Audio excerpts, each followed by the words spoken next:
रक्त का थक्का या जमना। रक्त क्या, जैसे कि आप रक्त को 4 स्टेप में जमता है। रक्त कितना स्टेप में जमता है? 4 स्टेप में।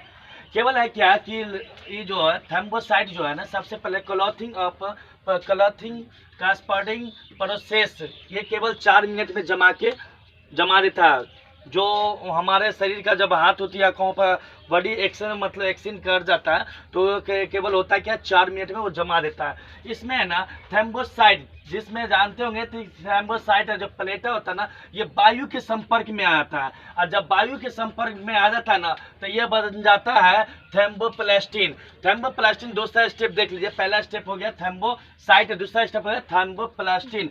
थ्रोम्बोप्लास्टिन जब है सो ये है कैल्शियम के साथ अपना गहरी दोस्ती बना लेता है। और जब गहरी दोस्ती हो जाता है ना तो थ्रोम्बोप्लास्टिन बोलता है कि रे उठ यहीं है ना, मतलब कि स्किन कट गया, उठ जल्दी सानी को चल जमा देंगे। तो बोले कि हमारे पास थोड़ी तरीका है जमाने का, तुम ऐसा करो कि प्रोथ्रोम्बिन को उठाओ। तो ये जो कुंभकर्ण जो सोया हुआ है ना, जो कुंभकर्ण 6 महीना सोता है, 6 महीने रखता है, यही प्रोथ्रोम्बिन है जो सोया हुआ है। और जब जाग गया तो प्रोथ्रोम्बिन बन जाएगा। जब जागा तो थ्रोम्बिन। तीसरा स्टेप में देखिए थ्रोम्बिन जो है, ये थ्रोम्बिन आता है और ये एक्टिव कर देता है फाइब्रिनोजेन को। फाइब्रिनोजेन जैसे ही एक्टिव होता है तो ये बन जाता है फाइब्रिन। अब फाइब्रिन जब बनने के बाद ये तीसरा स्टेप में आ जाएगा फाइब्रिन। फाइब्रिन होता है जाली का, जाली टाइप का। जाली किस तरह का होगा? इस तरह आप जानते होंगे कि जाली के इस तरह का होता है, इस तरह का बना हुआ होगा, इस तरह का जाली बना हुआ रहता है। आप देखे होंगे तो इस तरह में जाली रहता है।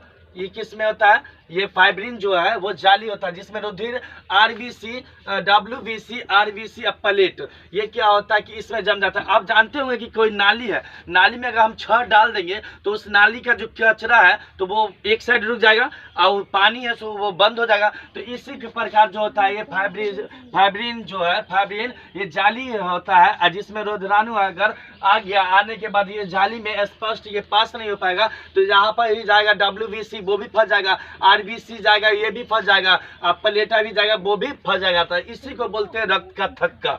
रक्त का क्या बोला जाता है? थक्का कहा जाता है। आप जानते हैं कि रक्त क्या है? तो ये है क्लॉटिंग ऑफ ब्लड, रक्त का थकना या जमना। ये देखिए इसमें क्या रद्रा, इसके कुछ है ना हम स्टेप को है ना सिमरी के टाइप पे समझाते हैं। इसको बोलते हैं सिमरी। क्या बोला जाता है? सिमरी। अब सिमरी में रेदराणु, अब रेदराणु जो है किस में आता है?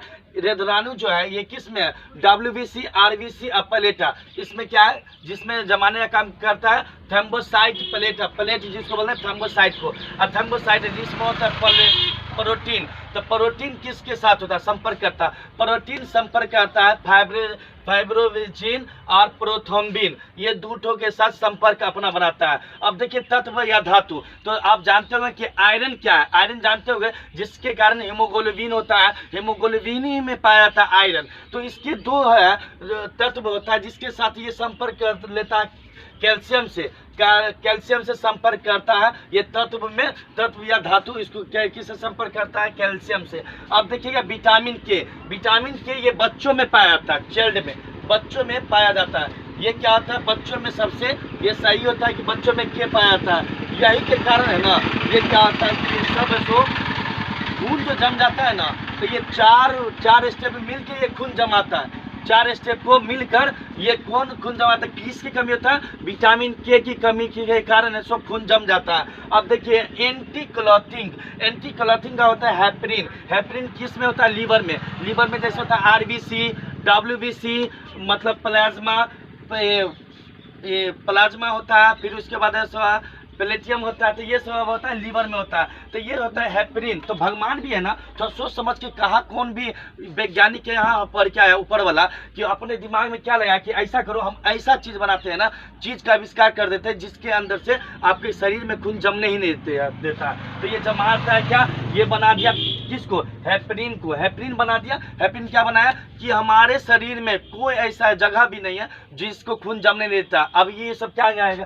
फाइब्रिनोजन प्रोथ्रोम्बिन, ये सब क्या होगा कि अगर तू एक मीटिंग करेगा तो खून जमा दे, ये क्या करेगा? खून जमा देंगे। हेपरिन बोलेगा तू जमा दिया, जहाँ जमा दे हुए पर काट देंगे, जमने नहीं देंगे। और जब जहाँ पर कर जाएगा तो ये सब बोलेगा जल्दी एक्टिव हो जाए, जल्दी उठ जल्दी चल खून जमा देंगे। तो ये फाइब्रिन क्या है? ये फाइब्रिन है सो क्या है, मर जाएगा। अब फाइब्रिन जैसे मर जाएगा तो ये अक्सर क्या होगा, खून जमने। अब डॉक्टर के यहाँ जाते होंगे, देखते होंगे किसी को पानी चढ़ाते हुए, तो देखते होंगे सिरिंज में जब पानी जब चढ़ता है तो क्या करता है, सिरिंज में मतलब कि दवा डाला जाता है, उस पर खूब मारा जाता है। मारने के बाद कि इसमें जो वायरस होता है वायु, ये वायु को क्या करता है, बाहर की ओर निकाल देता है ये वाला वायु को। क्यों, अगर इसमें वायु अगर चला जाएगा ना तो ये इंसान के नस में घुस जाएगा ये वायु, तो ये क्या है, वहाँ पे फाइब्रिन जो है ना वो मर जाएगा। और जब मर जाएगा तो इंसान को बोलेगा बाप रे डॉक्टर साहब बहुत दर्द कर रहा है। डॉक्टर थोड़ी बोला कि हमारा गलती है जो वायु को डाल दिए है इसलिए दर्द कर रहा है। डॉक्टर भी बोला कुछ जाना तानी तेल मालिश कर लेना, मतलब कि गर्म पानी से सेक लेना, ठीक हो जाएगा। हाँ, देखते हैं कभी कभी देखिए नर्स जब जाती है पानी चढ़ाने के लिए तो ये जब इतना ही पानी रहेगा ना तो उस डब्बा को साइलिन, इसको बोलते हैं साइलिन को बंद कर देता है। क्यों बंद कर देता है कि हो सकता है दूसरा मरीज है मतलब कि बहुत दिक्कत में हो जाएगा। अगर उसको जब तक नहीं जाते हम करने के लिए डॉक्टर का, तब तक मालूम चला कि बारिश उसमें वायु डाला जाएगा और इंसान मर जाएगा। ये क्या करेगा, जब तक कटेगा तो ये फाइब्रिन थ्रोम्बोसिस ये वायु ये सब मिलके क्या ना, चारों स्टेप में मिलके थ्रोम्बिन फाइब्रिन ये सब क्या होगा, ये सब जमाने का काम करेगा। लेकिन जो है ये फाइब्रिन जो है ना, फाइब्रिन ये काम करे हेपरिन, तो ये क्या कटे हुए भाग को भी जमना जरूरी है। अगर जहाँ पर अगर नहीं जमेगा तो आपका ब्लडिंग चलता रहेगा, तो आपको मृत्यु होने की समस्या, मौत को खुली चुनौती देना होता है। जब जहाँ पर करिए खून ब्लड हो बंदे नहीं होगा तो क्या होगा, इंसान क्या होगा, मर जाएगा। लेकिन जो हेपरिन है वो क्या आपके शरीर केवल जमने ही नहीं देगा, ये सब क्या है, ये सब जमाने का था। जो जमेगा ना तो ये विटामिन के का कमी होता है जो आपको खून जमा देता है, और ये हेपरिन जो है आपके खून को जमने नहीं देगा। आपका खून का स्पीडिंग कितना होता है, अगर ये इधर से जाता है 120 की रफ्तार से आता है, ये 80 की रफ्तार से आता है, 120 की रफ्तार से जाता है, तो क्या करेगा, जैसे ही 120 में आता है और 80 की रफ्तार से आता है, नीचे की ओर आता है। अब देखिए यहाँ पर जैसे दिमाग का होता है ना, सेरेब्रम में का नस जो होता है कम होता है। अब क्यों कम होता है, इसमें जो है ना दिमाग में नस होता है पतला। अब यहाँ पर डॉक्टर सुई लगाया तो यहाँ पर मोटा है, हवा चला गया तो थोड़ा बोले डॉक्टर साहब खुले, क्योंकि नस टाइट होता मोटा होता है तो यहाँ पर केवल बर्दाश्त कर लीजिए। लेकिन दिमाग में अगर हवा चला गया, हेपरिन अगर दिमाग का अगर मर गया तो आपका दिमाग क्या हुआ, हेमरेज हो जाएगा। हेमरेज मतलब कि आपका दिमाग का नस फट जाएगा।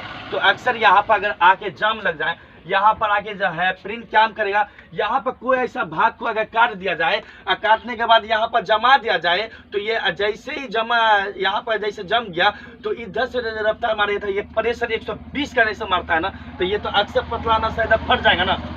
समझ में आ गया। तो क्या है कि ये सबको भी है, थ्रोम्बोसाइट को भी, प्लास्टिन, थ्रोम्बिन ये सब को भी होना बहुत जरूरी। रक्त का जमना थक्का भी इसी को बोलता है, जमना भी जरूरी है। और हेपरिन अगर आपके शरीर में नहीं हो तो आप है सो मृत्यु भी, इसको भी जीना बहुत ही ज़्यादा जरूरी है। हेपरिन को भी जीना जरूरी है, ठीक है ना।